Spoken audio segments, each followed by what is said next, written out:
it's time for DJ Raqi's Secret Files.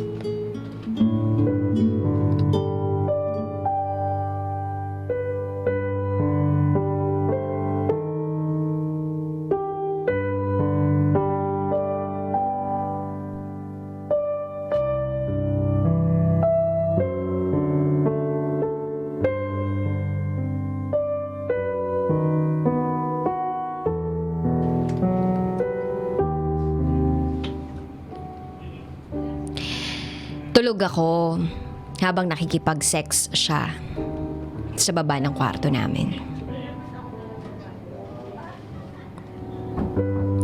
Before anything else, I would like to correct some of the dates in my last secret file. June 2015. Yun yung year na bumili kami ng plane tickets. December 2015, umuwi kami ng Pilipinas.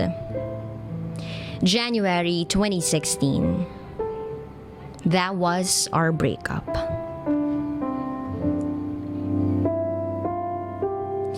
After kong ma-receive yung email ni Carl sa akin that night, yun yung turning point ng buhay ko. Yun rin ang gabi na I accepted wholeheartedly na hindi talaga kami para sa isa't isa. No, I did not give him another chance. Although tao lang din siya, at katulad ng nakararami, nagkakamali din. Alam ko sa sarili ko na cheating is one of the few things that I will never ever tolerate in my life. Kasi alam ko na kung mahal ka talaga ng isang tao, kahit ilang temptasyon pa ang nakaaligid sa kanya, kung mahal ka talaga niya, hindi niya gagawin yung bagay na alam niyang masasaktan ka.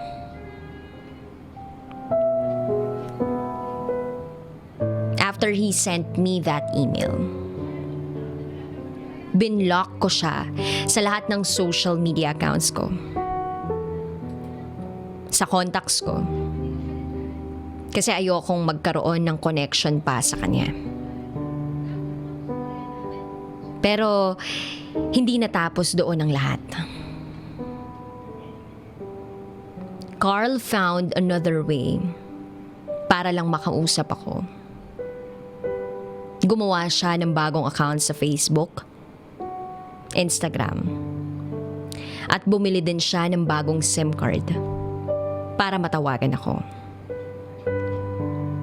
Patuloy pa rin yung paghingi niya ng sorry at panay yung sabi niya sa akin na sobrang nagsisisi siya sa lahat ng ginawa niya. At hindi niya na uulitin sa akin yung ginawa niya kung bibigyan ko pa siya ng pagkakataon. Pero it's too late. It's too late. Halos nawala lahat ng respeto ko sa kanya. Pagkatapos niya akong lokohin, pagkatapos niyang aminin sa akin ang lahat, mas naging madali sa akin na makamove on. Alam ni Tina na hindi ako tinitigilan ni Carl. Kasi she messaged me in March 27. Almost a year later after ng breakup namin. Sabi ni Tina sa akin na kahit anong mangyari, wag na wag kong babalikan si Carl. Kasi niloloko niya pa rin ako. Kasi daw, around that time, nag-uusap pa rin silang dalawa. At tinakot daw siya ni Carl na kapag sinabi daw niya sa akin na nag-uusap pa rin silang dalawa, kokontakin daw ni Carl yung asawa niya at buong pamilya niya. Pati sa mga anak niya, sasabihin sa kanila lahat-lahat ng kalokohan niya. Pero gusto daw niya na protektahan ako kay Carl. Basta wag lang daw ako ulit maloko. Kaya sinabi sa akin ni Tina yun. So nag-reply ako sa kanya.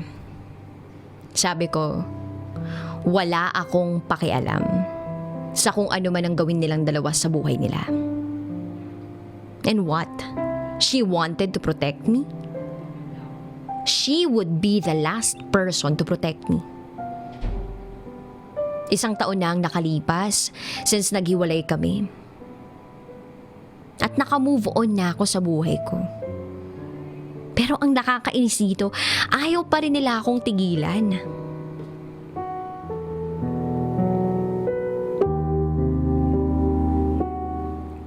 Early this year, January 2018, Tina emailed me again. This time, foreclosure na daw. 2 years after ng breakup namin ni Carl. Siya pa talagang may kailangan ng closure, ha?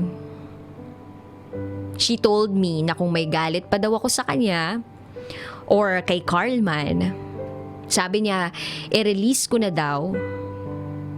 Kasi ayaw niya na may nagagalit sa kanya. OMG. Sa isip-isip ko, baliw yata tong babaeng to eh. Siya na nga yung nakikabit, di ba? Siya pa yung may ganang mag-message ng ganun sa akin. Release? Inaano ko ba sila? Matagal ko nang binigay si Carl sa kanya. Tapos hanggang ngayon, ayaw pa rin niya akong tantanan. At hindi lang yun yung pasabog ni Tina. She attached a picture of both of them sa email niya. Picture ni Carl na nakaluhod habang kaharap si Tina na nagsusuot ng singsing sa daliri nito. Yes, they are engaged. At siya nga pala, nakalimutan ko idagdag dun sa secret file ko na before kami umuwi ng Pilipinas, Carl and his mom took me to a jewelry store. Para saan? Para magsukat ng singsing. Sabi ng mom ni Carl sa akin, after ng breakup namin, na he was going to propose to me pagbalik namin dito sa US. Yung singsing na nilagay ni Carl sa daliri ni Tina, that was the ring for me. Kaloka, di ba? So after kong nabasa yung announcement ni Tina sa email niya, hindi na ako nag-reply. What I did was, I messaged Carl and I told him for the very last time na kung hindi pa nila ako titigilan, ikakalat ko yung mga picture nila sa hotel na kinuha nila nung gabing binaboy nila ako. Yes, I have their pictures from that night.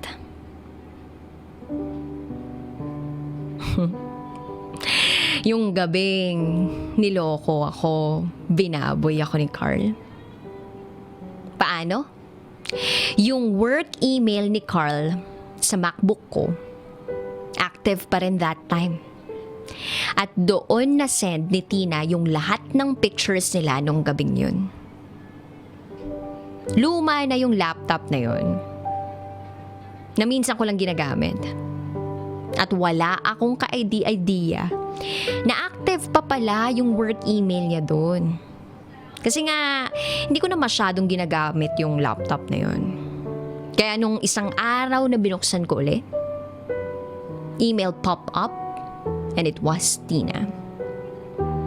At yung suot-suot ni Carl nung gabing yun na niloko niya ako, yun yung first shirt na binili ko sa kanya. Kapal na mukha, no?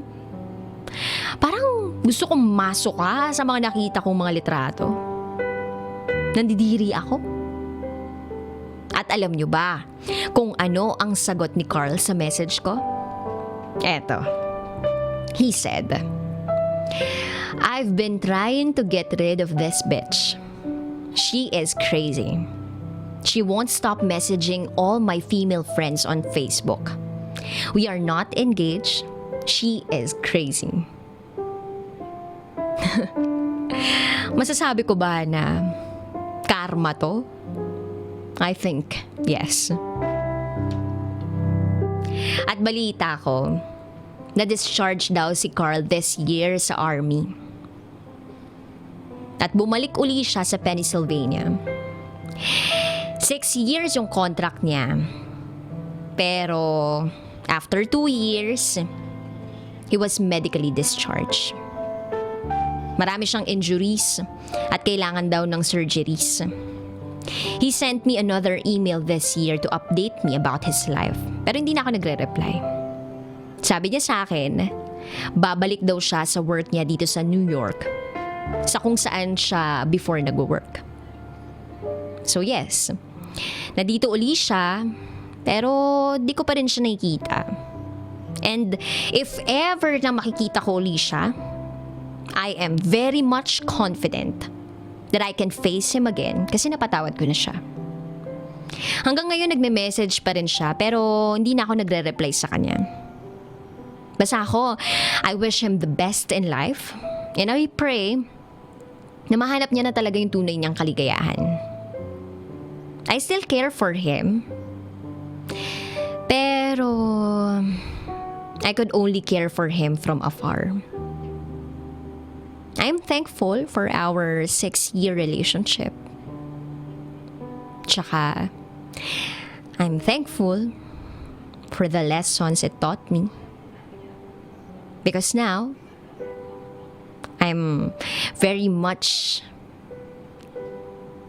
a better person because of my past. At yung love life ko, I am in a very, very happy relationship. Si Daniel, winasak niya lahat ng pader na binild ko after my last relationship. He also came from a 6-year relationship.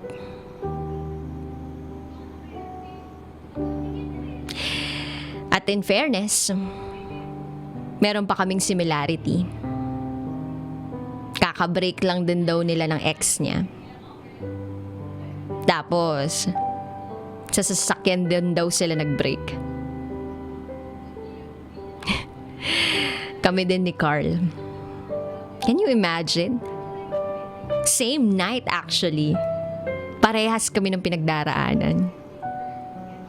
Ayokong isipin na destiny made this happen kasi baka talagang nagkataon lang. Tapos si Daniel, nalaman niya after 3 months nung breakup nila, yung ex niya engaged na. Actually, hindi naging madali yung relationship namin. Sobrang hirap.